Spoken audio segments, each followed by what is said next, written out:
It's time for a mock draft. We're talking about points leagues, 12 teams, ESPN's default scoring setting, which deliberately, is the scoring setting that we're using for the Locked On Fantasy Basketball Bowl points leagues. So we are getting straight into it now. Michael Bolton, you are pick 3.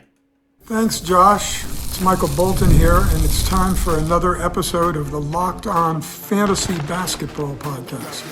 Let's get to it. Let's get to it, indeed.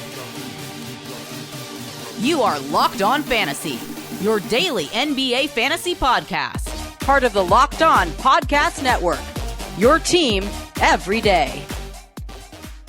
Hello and welcome to the Locked On Fantasy Basketball Podcast, brought to you by Basketball Monster. My name is Josh Lloyd, and we're going to put this show into H.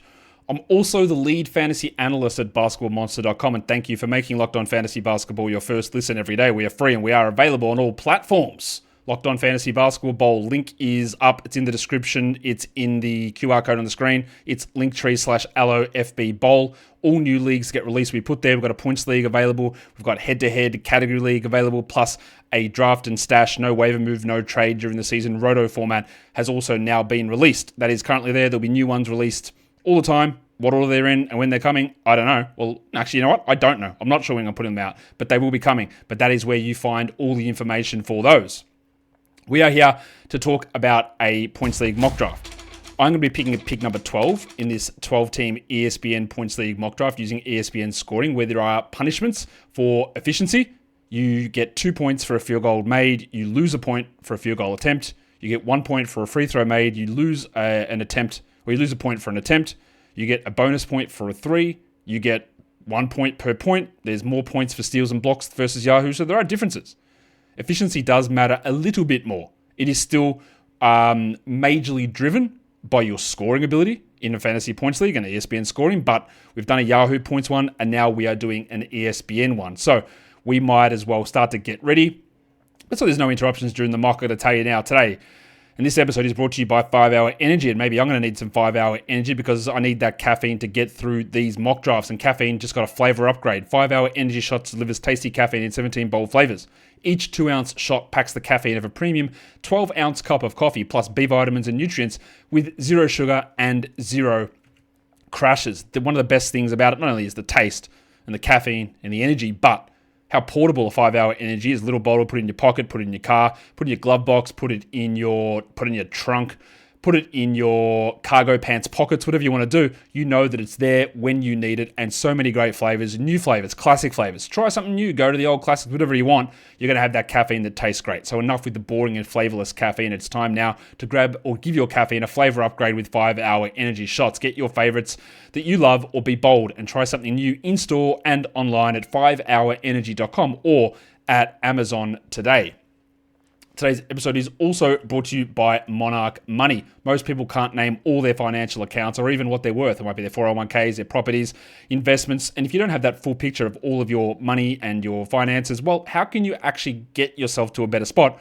Because you're leaving money on the table. That's where Monarch Money comes in. It's an all-in-one personal finance tool that brings your entire financial life together in one clean, easy-to-use interface on your laptop or on your phone. It's built for people with busy lives. They're creating the visuals. They're showing you the data. You can get your partner involved. You can track all of your spending, all of your budgeting together so you can see the complete picture easily. Don't let financial opportunities slip through the cracks. Use the code LOCKEDONNBA at monarchmoney.com in your browser for half off your first year. That is 50% off your first year at monarchmoney.com with the code LOCKEDONNBA. All right, let's jump into that draft room now. I'm picking at number 12. Like I said, I think everyone is there. Of course, if they're not, they'll get their ass booted out and we'll get someone new in. So you won't see the behind-the-scenes annoyance. You'll see a little bit of it, but you won't see all of it as we go through it. But that's me at number 12 in this ESPN scoring setting league. We are beginning this draft in a minute and 17 seconds. I'm at pick 12. So when I come in, if I've got to pick it late like this number 12, I'm not really sitting here and looking at this and going, well, I need to, I've made my decision on this, and this is who I'm going to grab. I'll see what happens. I guess is the best way to phrase that. I'll see where it plays out. Then I'll make my call. I've got my draft tracker here from Basketball Monster, ready to get started on this. We've got 45 seconds to go, so I can see all of my picks and all of my projections and where it all sits and exactly what I'm going to do.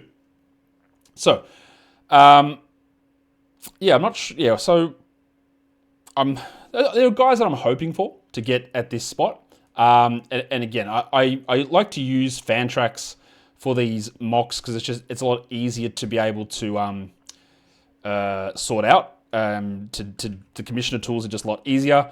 And on ESPN, the ADPs and the rankings, I just feel like they don't even apply when you're in a draft with real people anyway. So it's not like the value is going to be different in a real ESPN league. Because sometimes that's the case, but also sometimes people go wildly off track because those default things are not super accurate, as I'm sure you're aware.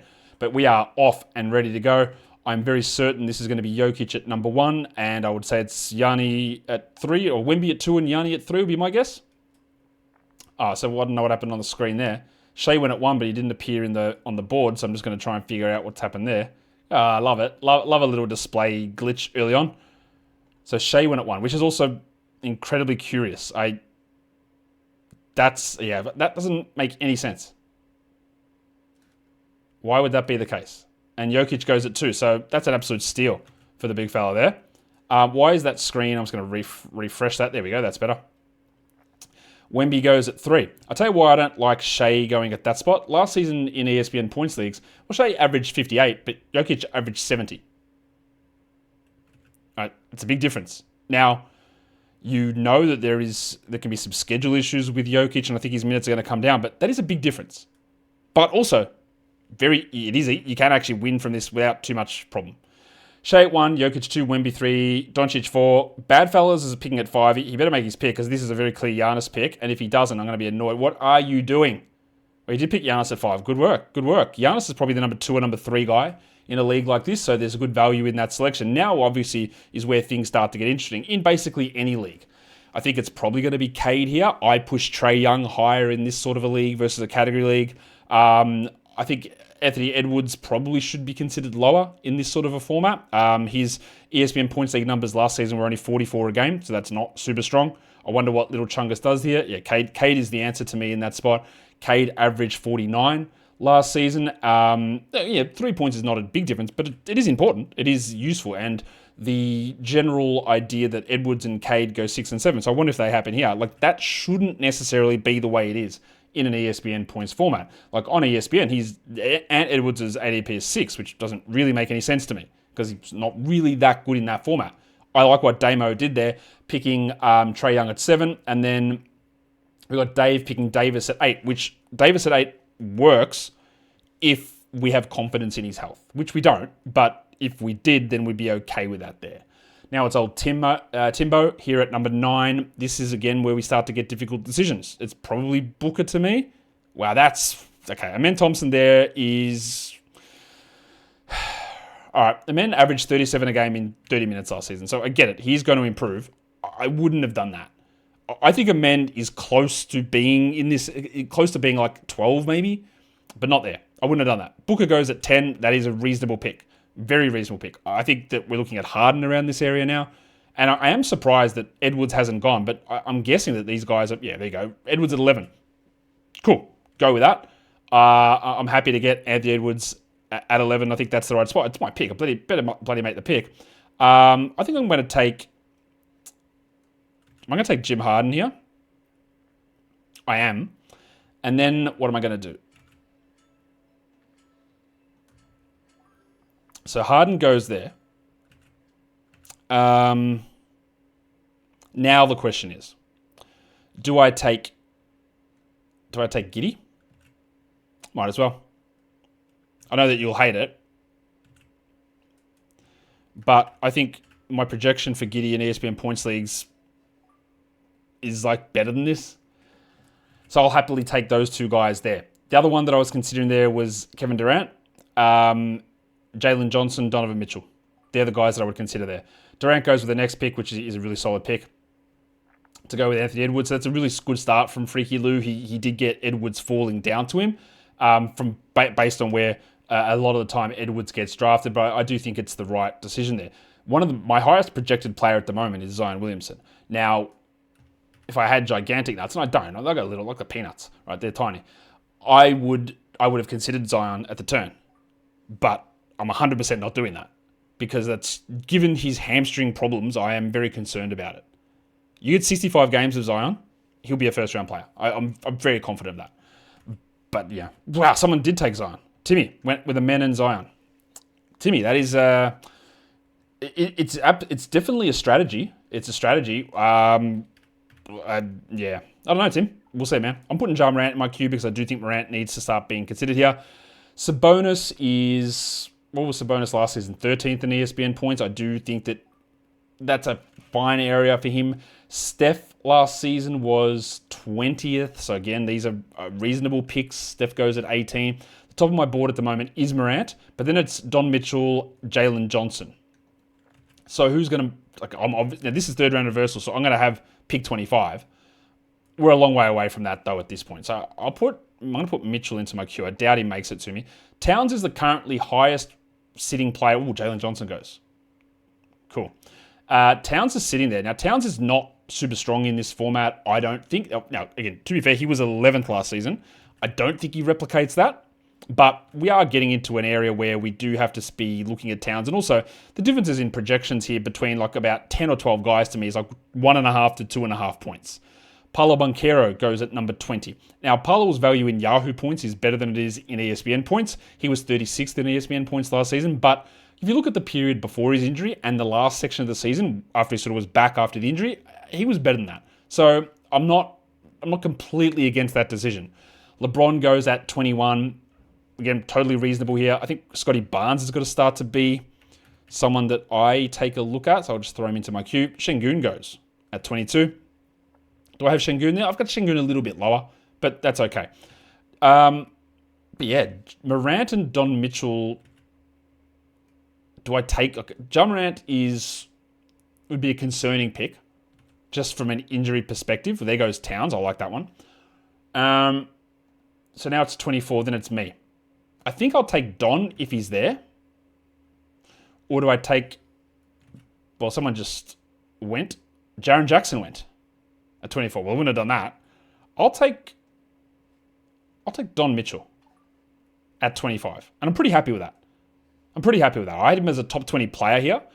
Morant is the one that's... And LaMelo, two injury-prone guys that are sitting around here that haven't gone. But in the past, I think we've had situations where the second round has sort of been devoid of guys that you would consider second round talents. We've heard that discussion mainly from this bloody ugly pie hole here, talking about there's not many second rounders, there's just 23rd round guys. I'm not sure that's the case this season. I think we're in a situation this year where we have 6 or 7 first rounders. You might even say 5 first rounders, honestly, and then 20 second rounders. Because I like most of these guys going in round 2, and there's probably another 6 or 7 guys that I could have suggested could go in round 2, like LaMelo or Barnes, or taking Evan Mobley, or going with the flyer on Morant, or maybe Embiid if you believe that he looks healthy, and he does. I don't trust it, but he does. Yeah, LaMelo, Block, all these sort of guys. There's just so many different players. Like, you'd feel better about Amen Thompson in round 2. You'd feel better about Devin Booker in round 2. But they went in round 1. And there's just a lot of different... Round 2 and 3 feel stronger than they have in previous years to me at this point. Just catching up on that. So after Donovan Mitchell with me at 25, it was 26 Mobley, 27 Morant, 28 LaMelo Ball, 29 Scott Barnes, which I love, and then 30 Jalen Williams. I know people will be saying that is a big steal for Jalen Williams. Jalen Williams was 27th in ESPN Points Leagues last season, so it seems like right on the money to me. And then Jalen Brunson last season was 22nd, and he goes there at number 31. Again, I think that's counting for a bit of a Tom Thibodeau less pushback, which is a reasonable thing to expect. But also, if you took Jalen Brunson at 23, go for it. I think it'd be all right. Like in this format. In a category league, not necessarily. Cooper Flagg goes at 32, and I wouldn't do that. That feels too early to me. I think there are going to be efficiency, as much as I love Cooper, there's going to be efficiency issues early. It's just too high. Catalino takes Kawhi Leonard in a head-to-head format, which this is. I would not take Kawhi in round 3. I would not take Kawhi or Embiid inside the top 50. Pascal Siakam at 34. The expectation is that he's going to do more with Halliburton out. And while I agree with that, he will do more, especially in assists. Is it enough to push him to this area? I think it's probably a little early. The guy that I'm looking at here, I think that is sliding here, is obviously Jamal Murray. In my mind, I'm not going to get him, but Jamal Murray is going to be the guy that I'm looking to see where he goes. Chet Holmgren was nowhere near this area last season for very obvious reasons. I still think that might be going somewhat early on him at number 35, Chet. And now our last pick of round 3, where we're getting into the Jaylen Brown and Derek White. As much as you might be scared of Boston, and I understand why you would be, you take them when there goes Jaylen at 36. We're starting to get into that area with them. I am actually quite surprised that Jamal Murray is sitting available here. He was the 28th ranked player in ESPN points last season, and he sucked to begin the year. It's not going to get back to me. Well, there goes Embiid at 37, which, obviously, if he plays 60 games, then that's a big win. I just don't really think that he's going to do that, but I wouldn't do it until I'm in. I might have done it with my 4th pick at pick 48. No, my 4th pick 48. I might have done it, but I wouldn't have gone earlier. Tyler Hero would project around here per game, but we're obviously not taking him given he's out to begin the season. There goes Bam Adebayo at 38, and that is a reasonable pick. Is there an upside in that? Early on, probably yeah, because Hero is out, but otherwise it feels safe, it feels solid. After Bam, who went at 38, where I thought we had a pick, but we don't. Slammy Machado, goated name from the big fella. De'Aaron Fox, who I'm just down on Fox in comparison to consensus, it seems. He was averaging 42 last season. Maybe he does that, but he also has to share the court with Victor Wembanyama and ball hog Stephon Castle. And there's Dylan Harper there as well. And we will see. I don't like him in that. Now, that Cotolino, getting Jamal Murray at pick 40, that to me is just that's thievery. I don't really know why there was the wait on that. I don't know what the purpose of that delay was on Jamal. I would have loved to have had that extra opportunity because that is value there. Tyler Hero goes, sure, but no. No. This is the hero zone if he wasn't hurt. But he is. He's in the 60s or 70s to me. You can get complications and ramp-ups and all that sort of stuff. It seems early for Zubats. Agreed. He was 32nd last season, and I'm expecting a downturn. But 42 is not terrible. I think that there is utility in Ivica at that spot, especially considering he's ranked at 97 on ESPN. And this is also the correct area, I think, for Dyson Daniels. And he goes right here at 43, Derek White at 44. Every one of these picks is making sense. So if you are in an ESPN league, again, things aren't going to always play out this way. But I think for the most part, outside of the ones that I've called out as being I don't like with Tyler Hero at that spot, Flag probably a little bit early for me, maybe marginally early on Siakam, early on Amen Thompson, I think that it's sort of going in about the right ranges. Porzingis is risky in that area, but on a per-game basis, he will very clearly do that. The problem is you've paired him with LaMelo Ball and Zion Williamson, so the chances of them being all healthy enough to make you win is so incredibly small that, you've got 12 teams in a league. Oh, it's my pick. I better make a pick instead of just going on here. I'm going to take... Bloody hell, who am I going to take? Miles Turner. Now I'll make my other pick. A lot of the guys that are in this area for me are guys that I think you can get later, and I'm not going to do that just yet. I'll take Austin Reeves as his other spot. So I took Miles Turner 48, Austin Reeves at 49. Yeah, again, the thing is, you're in a team with 12 teams, league with 12 leagues. Try again, a league with 12 teams. So your odds of winning are 1 on 12, which is 9%. All right, 8.5%. The chances of LaMelo Ball, Zion Williamson, Kristaps Porzingis all being healthy enough and playing 60 games has got to be less than 8%. It's got to be 5%, 4%. One of them might be healthy. 2 of them might be healthy. But 3 of your top 4 picks being 3 of the most extreme injury risk players is not a good strategy. And I like drafting all of them, but not all together. he backed it up. After I took Reeves at 49, then it went Franz Wagner, Walker Kessler, who was someone I debated instead of Miles Turner, Brandon Miller, which is, again, that's on the injury-prone team, which I don't care about Miller's injuries. That's a great pick. And then Vooch, which is also someone that I was considering when I took Turner. And then we go to James Butler III, followed by Zach LaVine. Now, I am down on LaVine compared to others this season, so I wouldn't have gone as high as that at 55. That is way too high for me for LaVine. He shot so well last season. I'm not convinced that he's going to do that again. So I wouldn't do it. And there's uncertainty about Sacramento. The team is full of guys who want the ball. It's just not a good situation to me. After LaVine goes Duren and goes DeRozan. So just copy and paste everything I just said about LaVine onto DeRozan. Jalen Duren feels a little early. There are other centers here that I would prefer over him, but I'm not gonna completely hate on that. I'm going to throw a couple of guys that always go much later than I value them into this area. And we can tell who really is just going to follow what I say if they go with Mark Williams or Peyton Pritchard in these next rounds. But they're the guys that I like coming up. Desmond Bane goes at number 58, which I think Bane is going to be not as good as previous seasons. And I think it's relatively clear why. Because he was the number one option for many games last season, and now he will be the number 3 option most of the time. Franz and Parla will almost certainly have higher usage than Bane for the majority of the time. So I just don't, and he's not like this rebounder or steals guy, and he's an okay assist guy, and that'll probably be pretty good for him. But yeah, I think that he should be lower than that. After Bane goes Jordan Poole, and then goes Fred VanVleet, which Fred VanVleet's, it's a pick. Do I like it there? Not really. Nor do I like Jarrett Allen, but I love this. I love when people have different opinions. I'm very worried about Allen. I think the presence of a real backup center in Larry Nance means that Allen can be squeezed even further. And I wouldn't do it. But again, people have different opinions and different values on guys. Like that VanVleet-Allen pairing, not interested to me at all. But this guy's obviously got his own thoughts. He took Shai at 1. He took Jaren at pick 2. Wouldn't have done any of those. But I don't know what's going to happen.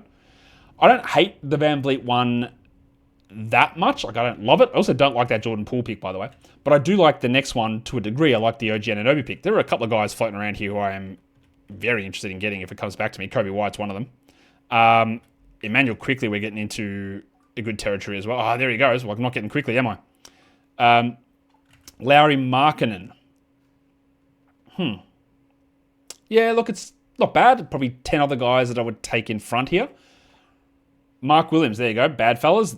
After some picks that I didn't love, I do like that. There is risk obviously associated with Williams, but at pick 65, I actually don't like. He was 62nd last season.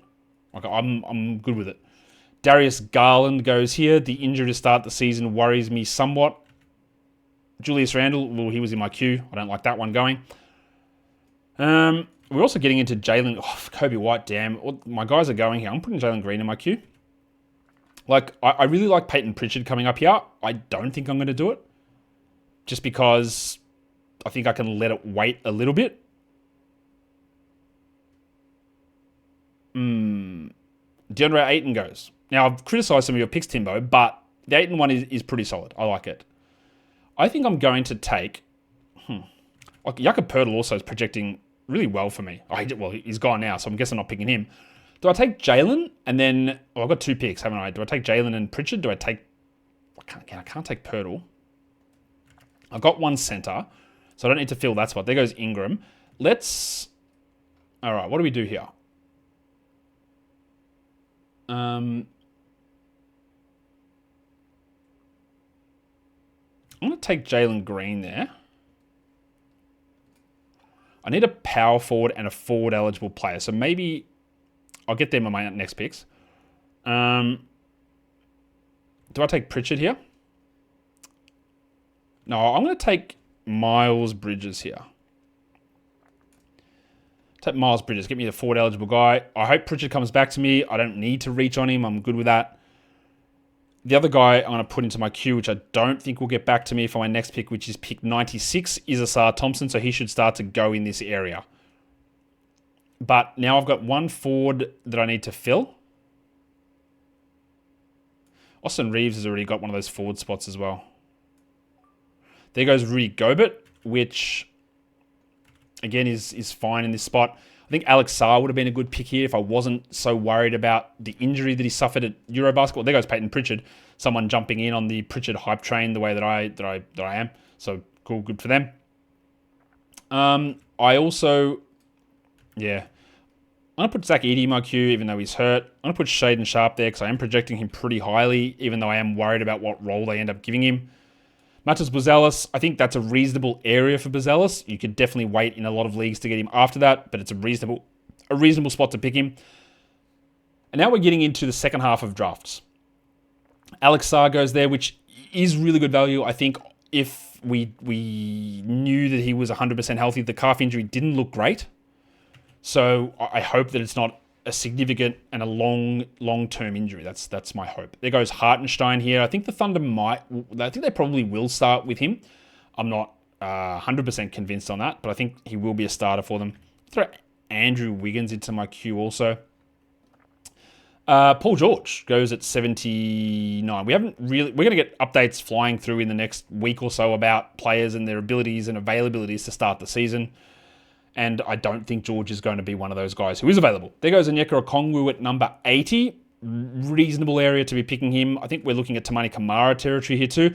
And Michael Porter Jr., who just went off the board. Now, obviously, the risk of Porter is not being available second half of the season due to tanking. But on a per-game basis, that's pretty good. Josh the Hitman Hart. And normally, Josh Hart, you'd look at as a lower points league guy. He averaged 39.5 fantasy points ESPN scoring last season. He was the 40th ranked player. I don't think he gets back to that, obviously, but I think that this is a very, very reasonable area to be picking him. I am shocked that Asar Thompson has not gone yet. There goes Andrew Nembhard at 83, which is a pretty solid area, I think, to take him. Last season, he was not good, 25 fantasy points only, 145th ranked player. But obviously, things are different there with Tyrese Halliburton not available. So now we're at the last pick of round 7. I'm very interested to see what Jimbo does here because a lot of his calls have been things that I haven't really agreed with. So I'd love to know what he's going to do here. If he takes Anthony Simons, it's going to make me laugh because that's definitely what I wouldn't do. Mikal Bridges, his timer expired. Hopefully he hasn't left the room, or has he? Which is going to annoy me if you just boot it out. That's so annoying, my guy. No, he's back. Oh, he took.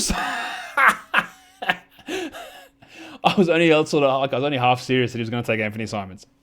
But, oh well, he took Anthony Simons. So he took Mikal Bridges and Anthony Simons, which honestly, the Mikal Bridges pick is fine there. I don't love it, but it's fine. But yeah, I'm not in on Simons at that spot.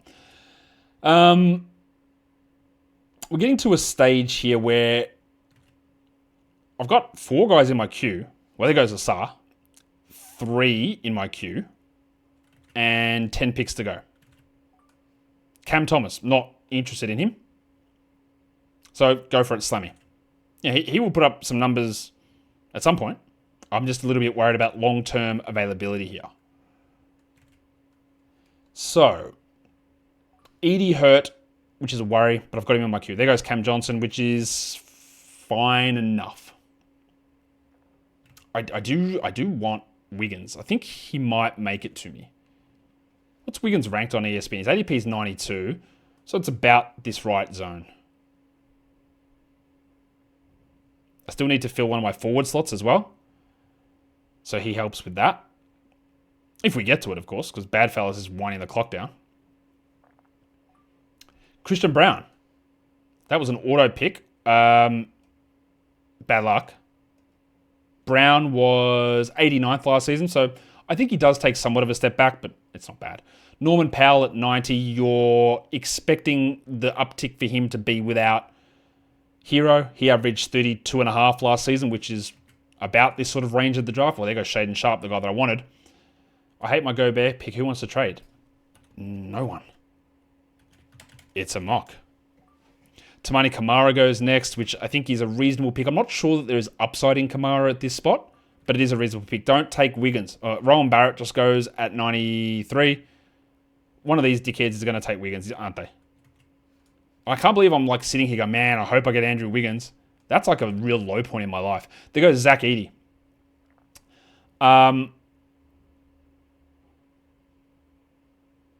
Which I would have liked, obviously, but he is hurt. This guy, what are you going to do? Donovan Clingan. All right. I actually like that pick of Don Clingan there. Let's take Wiggo with one of my picks. Now, who else do I want here? We are in round 9, so it's not quite flyer zone yet. But I'm looking at the guys available. I don't love what I'm seeing. All right, I'm gonna take Scoot. I don't know how they're going to treat Scoot Henderson this season. Absolutely no idea. But what did he average last season, Scooter? 25 fantasy points, which was 155th. So I'm expecting a big jump here, which could go very wrong. Kal-El Ware goes next at 98. I'm moving towards the idea that Ware won't be a starter for the Heat, and they will start Jokic because their backup center position is literally nobody, and that requires a lot more staggering stuff to get Bam and him to fill all 48 minutes. Kevin Porter Jr. goes at 99. Devin Vassell at 100. The Porter one, I like taking the chance on. The Vassell one, I'm a little concerned. He averaged 31 last season, which is obviously not bad, but slightly different circumstances. Johnny Collins at 101. There's no excitement in that. There's like, whatever. It's fine. Claxton there is okay, but you've got all of the stink of the Nets on that. A guy that I put into my queue, which you may have seen if you're watching this, is Bradley Beal. Beal is going to miss time very clearly. His ADP is 133 on ESPN, so he's basically free. I will probably consider him at my next pick, which is 120, if he gets back to me. That'll be who I go for, but we are still a long way away from that. The thick hogsman, Tobias Harris, goes at 103. Very strong, very reasonable. Well, there goes Brad Beal. I guess I'm not taking him. That takes probably a lot of the value out of Beal at that spot, just because you're not sure of injury. And the same with CJ McCollum, who I think Beal and McCollum beat these numbers on a per-game basis pretty comfortably. My worry is Beal and his health, and my worry is McCollum and being on the Wizards and either being bought out or being traded or being benched down the stretch. So I would like both of those guys 12 to 15 spots later. But is it the end of the world? No, not really. You're outside the top 100. You're okay. But they were both towards the top of my projections. D'Angelo Russell, one of those guys that honestly, when Kyrie comes back, he'll be useless. But is there also a chance that Dennis Smith takes minutes? Probably not. Brandon Williams? Probably not. By the way, both of those guys probably won't be on the roster. One of them might be. Or one of them will be, but probably not both. Colin Sexton. That's early. That is early for Sexo. And then goes Jalen Suggs, which in a points league, I don't really love the idea of taking Jalen Suggs. I get the feeling, correct me if I'm wrong, Jimbo, that you might be drafting just off last year's numbers. Because that's about the area for Suggs. It's about the area for Simons. It's about the area, well, Shai at number 1. It's close enough. And then Steph, maybe not, because you took Steph Castle at 108. So I don't really know what's going on. You're just thinking opposite to me. Love it. Very, very happy with that. I'm going to throw... No one's taken Naz Reid yet. I'm going to throw him into my queue. I'm also going to put Aaron Gordon in there. I think it's a reasonable area for Gordo. I'm going to throw Jaeger Yeoman in there too. There goes Draymond Green, who at 110 is very good value. Now we're getting into flyer zone, so this is very clearly Jaden Ivey territory for me. Much better points league guy than category league guy. The guy I wanted to put in was Mathurin. There goes Pajemski. That's about right as well. It's got a range of names here to take. Well, there goes Naz Reid, the Wizard of Noz. Yeoman is just a late flyer, so I'm going to move him down the bottom. Another guy to look at, I think, is going to be Keontae George as a points league upside player. Well, there goes Mathurin. I'm not going to get him. Ace Bailey as a late round pick. Kyle Filipowski as a late round pick. Keegan Murray will go into the queue. Ben Mathurin went at pick 113, which is one that I do like. I'm going to throw Cam Whitmore in there as well. There goes Filipowski. It's a little early for Filipowski. Like, I don't know that he's even going to start. I don't think he's going to start. Aaron Gordon at 115 is obviously one that I liked. I had at the top of my queue.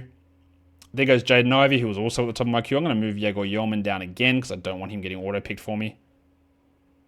So we're getting closer to my pick. 3 picks away. It might be Bobby Portis. It might be... Ante DiVincenzo. They got Zach Ricochet, which is very early at 117. That's very early. I don't hate it that much. There goes, well, I can't take DiVincenzo. There he goes. I think I'm going to take Bob Portis, which I actually don't like. Huh, okay. And then we are like really in that, let's take some upside swings on guys. So maybe that's where I do a Keontae George. There goes Derek Lively. I will take Punch Bob in that spot. And then do I take the Ace Bailey flyer? No, I'd like to get him later. Don't know what to do here. I'm going to take Keontae. And hopefully we have a sizable role. I'm not confident in that one. I could have taken Drew Holiday, a little bit boring though. Keegan Murray, John Kuminga would be an option around this area too, but we just literally have no idea what's going on. I think we're also getting into Santi Aldama territory, especially early in the season. He'll have value in this spot, and you can drop him later on. If you want to, Keegan Murray at 122. He was one that I was thinking about. I've already said Cam Whitmore's name. I'm going to throw Davion into the queue. Again, early season bumps is something you consider when you're looking at your later picks too. So after Keegan Murray, it's a little surprised to see Jaden McDaniels still there, and that no one's taken the chance on either Kyrie or DeJounte. Normally they go a little bit earlier than this. I wouldn't, but normally they do. There goes Kuminga, which again it's risky, but there is upside in that. I'm also going to put, I don't know what the hell the story is with the Kings and Monk at the moment, but we're getting to that stage where a trade might actually be way better for him. So whether they do it or not, I don't know, but it would be a better summer. There goes DeJounte. Again, just not interested in him. I just think that he's going to be out a long time. You need the injured slots, and he's going to be pretty heavily managed when he returns. Well, there goes Malik Monk next. We just talked about those names.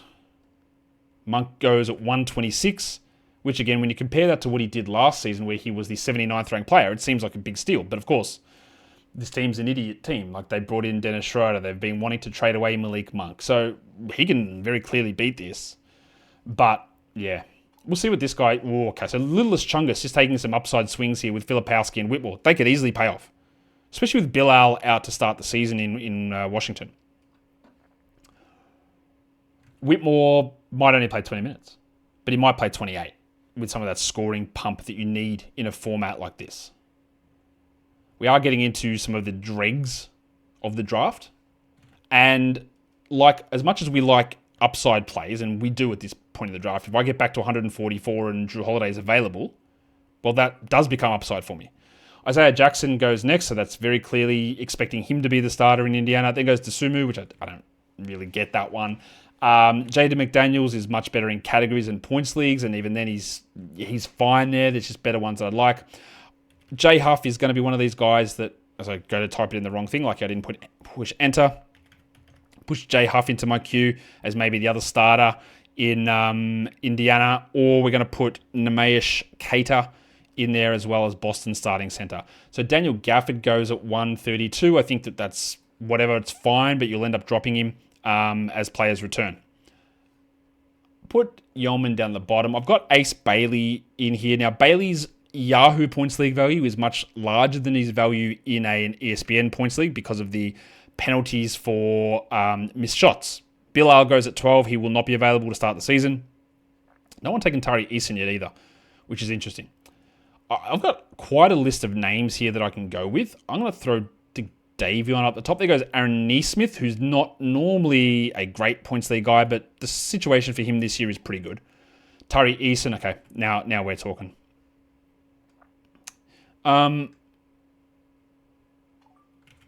Who's that? Drew Holiday. I like it. Again, Drew can probably smash that number, and the further you get into a draft, the more he turns into an upside play.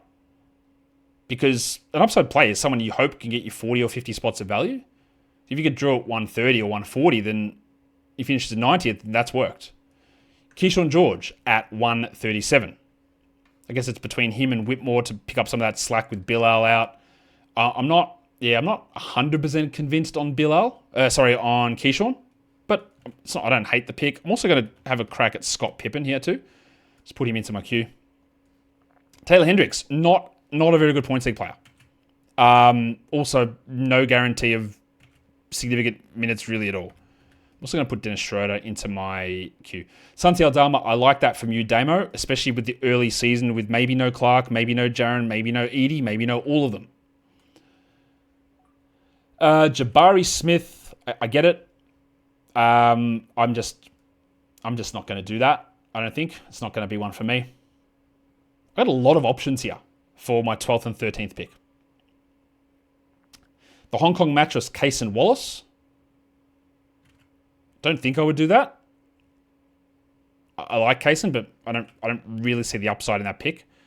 But Timbo's just gone so many young options here, like Wallace, Kuminga, Ricochet, Buzalis. Even men in round one, banking on a lot of bumps. Nemesh Keita, the Pastel Donato at 142. He was on my queue, so I was interested in it. Do I look at J. James Huff here? Or, well, I don't because old mate Freaky Lou took him. Is it Davion for me here? I've got 2 picks. All right, let's do one at Davion. Now, I don't really believe in Dennis Schroeder, but he's a starting point guard. I'm at pick 145. He might be good to start the year and bad later on. Let's try it. Yeah, I didn't think I'd really be coming out of drafts with Davion Mitchell and Dennis Schroeder, but here we are. And that means that hopefully, Scottie Pippen won't last to my last pick, but maybe Ace Bailey does. Maybe Yegor Yeoman does. Maybe the Dominatrix, VJ Edgecombe does. Stick him into the queue. There goes Kyrie Irving. Just go through any other injured players that he's already taken. He's got Ingram, but that's okay. No, he's all right. That's fine. Again, there's a real chance Kyrie just doesn't play.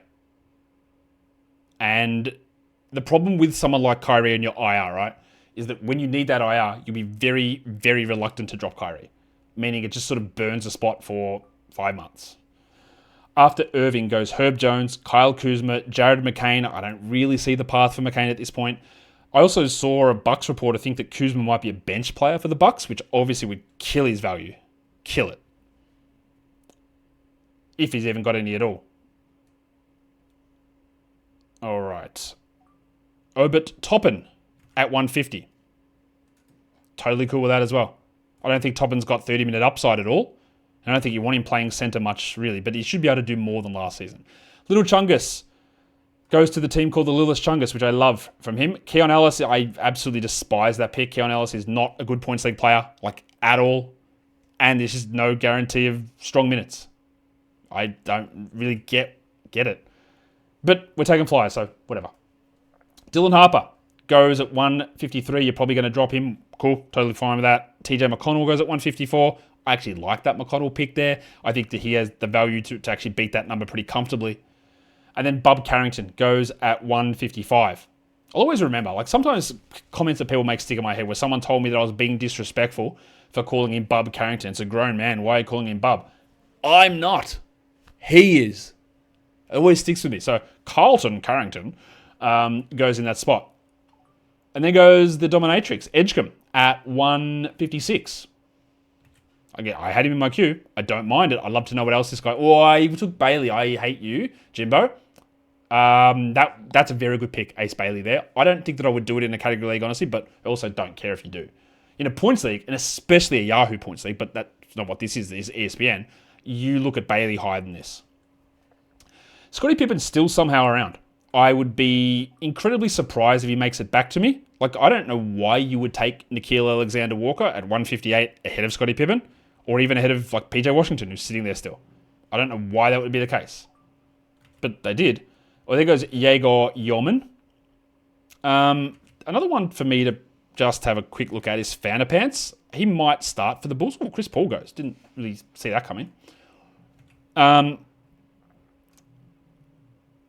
heard him might start.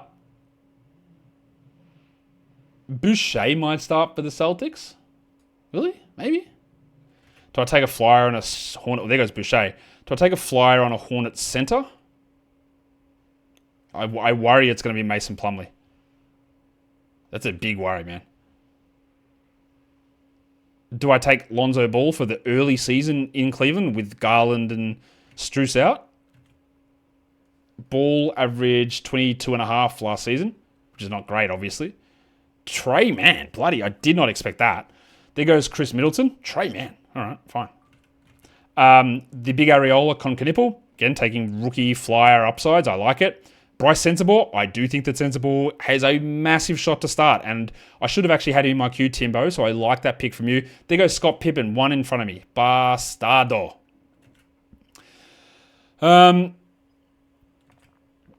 So the last names on my list are not particularly sexy upside sort of players, but I got PJ Washington there and Fanta Pants. I think PJ is going to be pretty squeezed, but also they can cop a million injuries. I'll just take PJ there. All right. That's the draft. I picked at 12 in a third round reversal ESPN Points League draft. James Harden, Josh Giddey, Donovan Mitchell, Miles Turner, Austin Reeves, Jalen Green, Miles Bridges, Andrew Wiggins, Scoot Henderson, Bobby Portis, Keontae George, Davion Mitchell, Dennis Schroeder, and Paul Washington Jr. They are my picks. That is an ESPN Points League mock draft. 12 teams picking out of the 12 slot. Don't forget the Locked On Fantasy Basketball Bowl is open. There is a Points League Locked On Fantasy Basketball Bowl available at the moment. There is a Category League available, and there is a Roto Draft and Stash League available.